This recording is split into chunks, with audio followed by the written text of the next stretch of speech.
Welcome to Behind the Camera, a show dedicated to the producers, directors, technicians, and all the people that bring the images of sport to your television every night. I am your host, Uncle Jesse. On today's show, I welcome in Michael Oddino. He's a director for Fox Sports Detroit, and he does a little of everything. So welcome in, Michael. Hey, great to be here. In these days of quarantine, I think it's great to talk to anybody, but great to see you. Yeah, it's nice to be seen. It's this part of the idea was so everyone can be seen, because right now we're all kind of stuck in our homes wishing sports was going. So the idea is, hey, let's talk to each other and let's tell some stories while we wait for sports to come back. Love it. Love the idea. You know, the one thing about this quarantine, I was telling somebody, it wouldn't be so bad if we just had sports to watch. I know, right? I could, geez. Well, hey, and if we had sports to watch, we'd all be working. So yeah, Exactly. My last show, I was telling, I'm a little tired of reruns and Twitter accounts that are pretending like it's real TV. So it's I'm ready for real sports to come back. So it's just starting. Hey man, I'm with you. See. So tell me a little about how you got into the business. How did you get into sports television? Well, it's interesting. I grew up in the San Fernando Valley. It's a suburb of LA, and all of my friends, well, not all, but several of my friends, their dads were, everyone was in the industry. And I always assumed I'd get into film and television. I always figured I'd work on a studio somewhere, maybe being a camera guy on a sitcom. And I went to San Diego State, studied television. I actually got into news first. I did news for about 10 years and then moved up to Seattle. And I knew I was doing news. It just had run its course for me. So I started freelancing at that point. This is late 80s. And I remember going to work at the Kingdom, and I would direct and switch shows. I remember doing a Randy Johnson no-hitter. The game wasn't even televised. I think he threw a no-hitter against the Tigers. And so that was thrilling. Then I got into running camera for NMT. I'm sure you probably remember NMT. Oh, yeah, I remember NMT. Yeah. So I started running camera. And then I got my foot in the door. It was Prime Sports Northwest. So I think that was the early days of regionals. And I went to work for Prime Sports. And then I did that for several years. Then I went to Sacramento. And I had lived in Sacramento before, and I went back grudgingly, and I was like, gosh, there's nothing here for me. Then out of the blue, I'd worked at a TV station there, and we had produced some Kings programming. And so I knew the director of broadcasting for the Kings. He called me up out of the blue and said, hey, I'm starting my own department. I need a producer director. Now I'm showing my age right there. I'm a dinosaur. I was hired as producer director. I know, the days of comboing, right? Yeah, that was in 1993, I think I went to work. So I was there for quite a while until 2005. And then that's when I started, I left SAC and then started working for the regionals. I've worked for several different regionals. So that's been my journey. But I've moved a lot, and I'll see somebody at the truck and they'll go, so where are you at now? What team is this? And, so I get a hard time a lot of time. Well, I mean, hey, but you've always been fun to work with. I remember working with you back in the Memphis Grizzlies days when I was living in Nashville. I'd go down to Memphis and you were still doing Sacramento, and I do remember those combo days. It was a wild show, but it was a lot of fun. I mean, the Kings were pretty good at that time, if I remember right. Yeah. Do you have any fun memories from Sacramento working with the Kings and that organization? Yeah, it was really interesting. It's different because of working actually for the team. And I was promoted to director of broadcasting, and that was a challenge in that, you know how the life in the NBA is. You might be on the road, you come home, you land at 2 a.m, get to bed by 3 a.m. Well, I might have a 9 o'clock staff meeting, and they expected me to be there. They didn't quite understand the life of a gypsy that we do, when you're on the team charter. So that was always a challenge. But it was really interesting just to understand the team dynamics and what they're trying to accomplish. So I always appreciated that, to see how they wanted to market themselves, what initiatives were important to them. But I do remember when I was being interviewed, when I started with them, they were bad. And the team president, I was interviewing him with, and he goes, So we might be down 30 points in the fourth quarter. Are you going to know what to do? I'm like, yeah, I've done a lot of bad teams. I know. I'll be prepared for that. I'll be ready for that. So that was, that's back in the Spud Webb days and Mitch Richmond. But then they did get good. And that, Vlade came along, and Chris Webber and Mike Bibby, Doug Christie, Peja, those guys. And those were some fun days. The old Arco Arena, it'd be rocking. So, and what was really fun about that is they gave me so much autonomy. They let me design the show, do the whole show essentially myself. I really enjoyed creating the look of it. I know you do a lot of design work, and so I really enjoyed that. I would spend all summer, designing new elements, and I really enjoyed that aspect of it. So after Sacramento, you find yourself in Detroit for the first time. What led you to Detroit from Sacramento? You know what? I think John Toohey and Jeff Bile were heading up Detroit at the time, and they said, "Hey, you want to come out? We'll give you 100 events." And part of it was baseball, and I love baseball, and it was a challenge of doing baseball. So I jumped at that. I'd done a little bit for them in a limited aspect in the past, but this was the first time I got really thrown in, and I love the challenge of baseball, and all I had to do was direct, and no more going to the office. You know how that is. So it was a whole new life. I had a lot more life balance, and I really enjoyed. It was a new challenge, and I'm one of those. I love new challenges. There's no doubt. And as I've moved around to different markets, it's incredible to meet new people, the new crews, and I've got some lifelong friends all over the country, and it's those friendships that I really value. So how long did it take you to take off the producer hat and just direct? Was that a tough transition at first? It really wasn't, because I figured I had my hands full. I have a respect for that person to my left, in that I got to let them do their thing. I try to have tunnel vision. I had to come up with my own game plan with my crew and the camera guys and the TD and so forth as to what I wanted to do. So that's really, I was able to let go of that. But I do remember one of my early days in Detroit, they asked me to produce a game, and I said, sure. It was at the Palace. And I remember there was a whistle, and we were looking to get our first break in. I look up and I go, oh, whistle, let's go to break.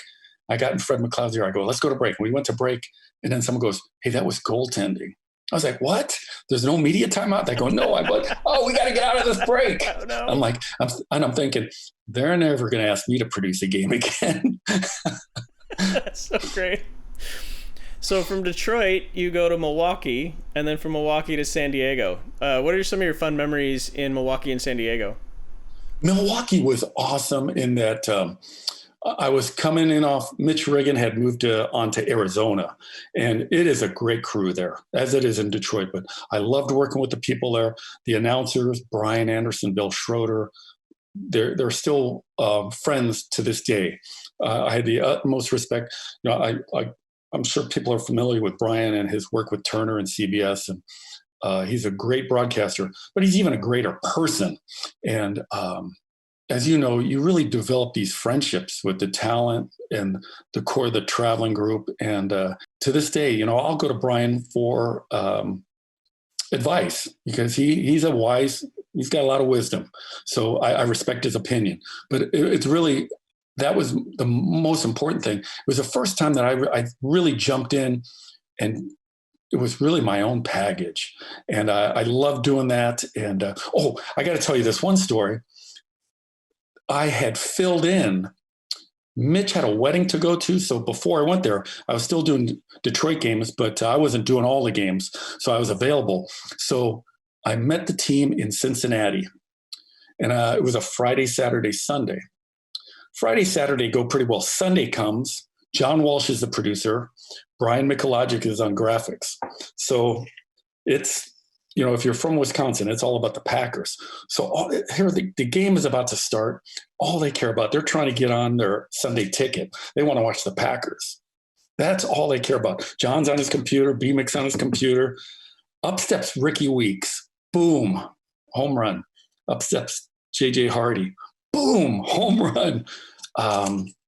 I think it was Corey Hart. Next guy, boom, home run, 3 home runs in a row. I look at John. John is on his computer just trying to get DirecTV. I look at Brian McLogic. He's watching the Packer game. I'm like, hey, they just hit 3 home runs to lead off the game. Yeah, these all I care about is the Packers. 3 home Well, runs. So it was so funny. Oh, I loved it. It was a great moment.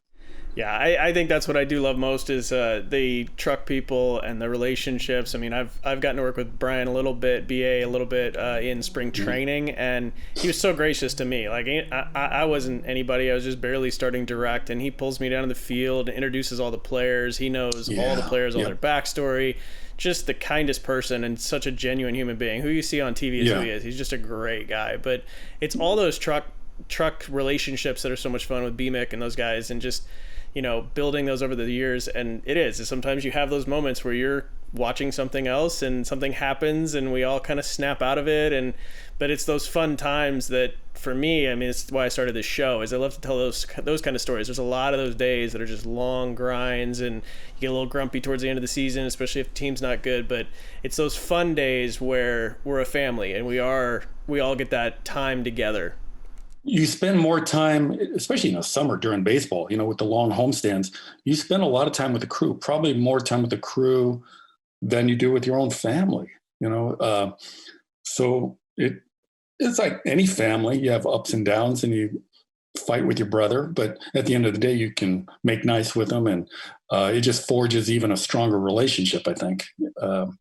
So I look fondly back on all those situations. And, one thing you mentioned too, I've really been fortunate, in my first tenure with Detroit, I got to work with Ernie Harwell, who's just a legend. And then when I went to Milwaukee, I got to meet Bob Uecker, and be around him, and he would hold court.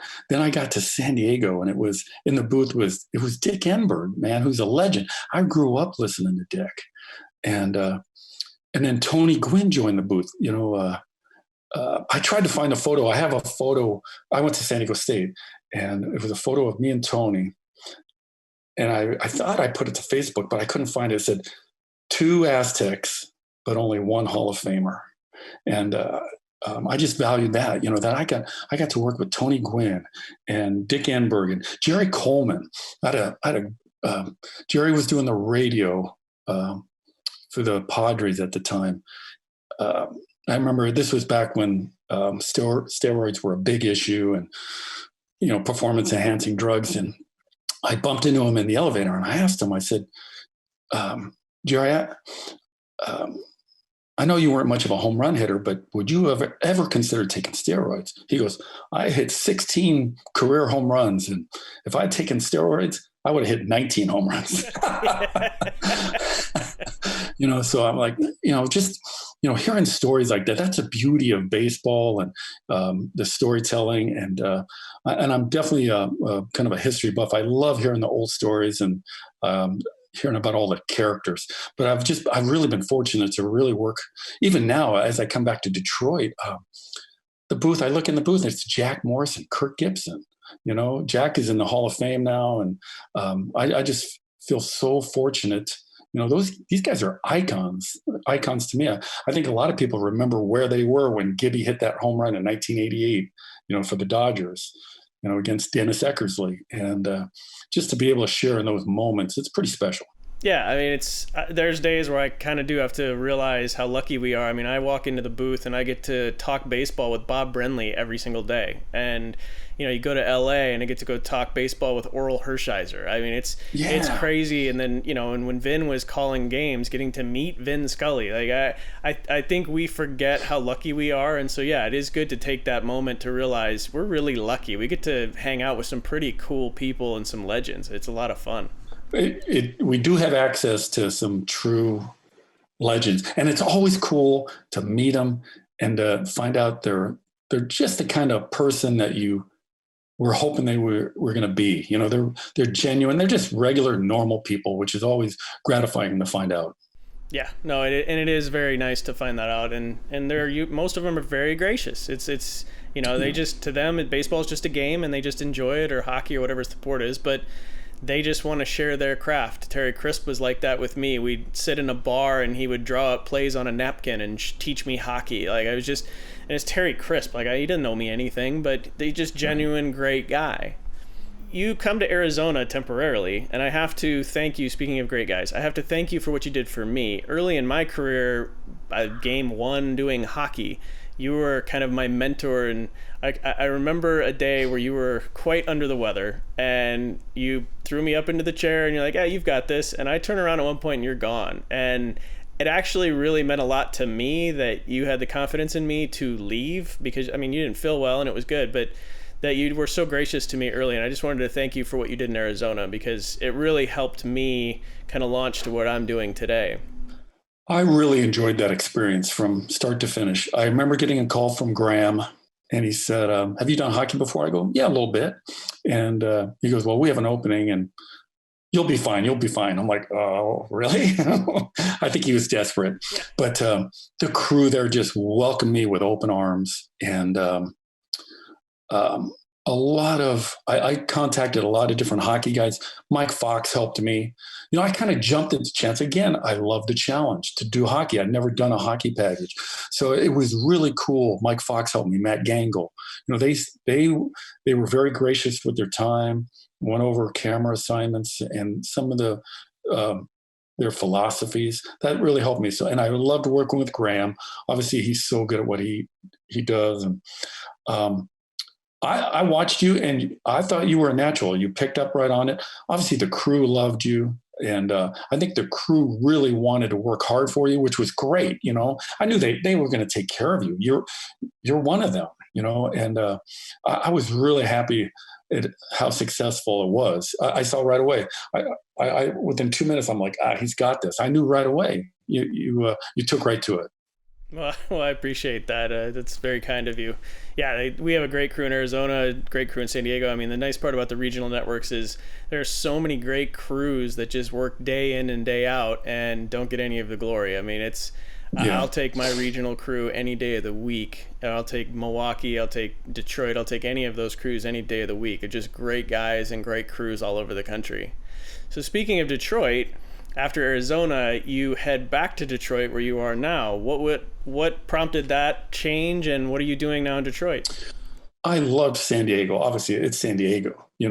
Even when the Padres were bad, our rallying cry was, hey, we got the beach, though. We always got the beach, But San Diego was hurting. They don't have a basketball team. They don't have a hockey team. They lost the Chargers.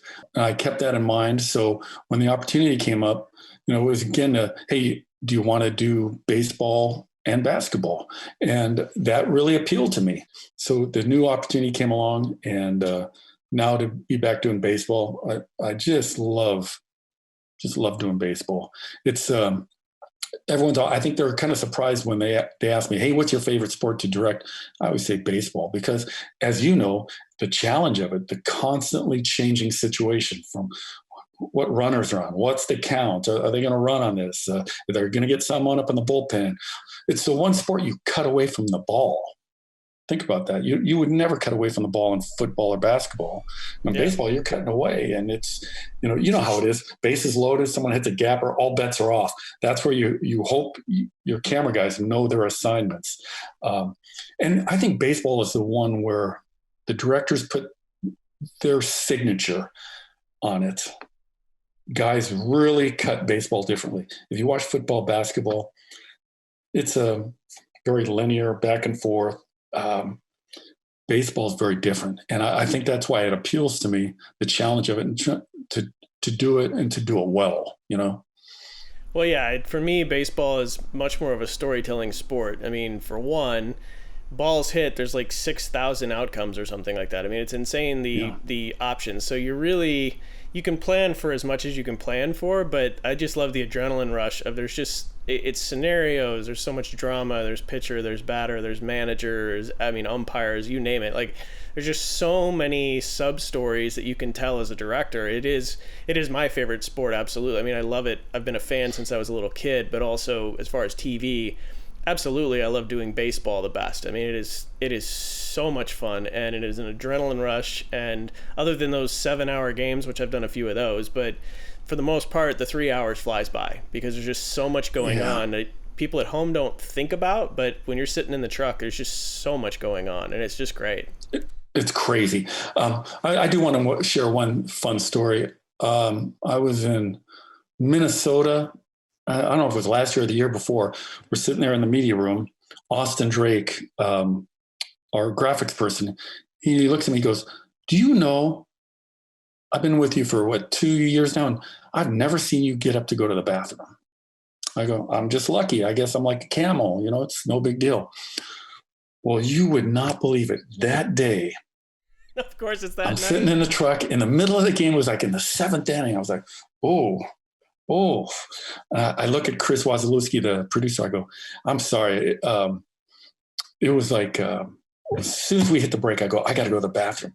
So I go running, and I come back. Play had resumed. There was a batter up, and I go, "Okay, Chris, I got this." I pop on my headset. I go, "Take 4." Crack. The guy hit a home run.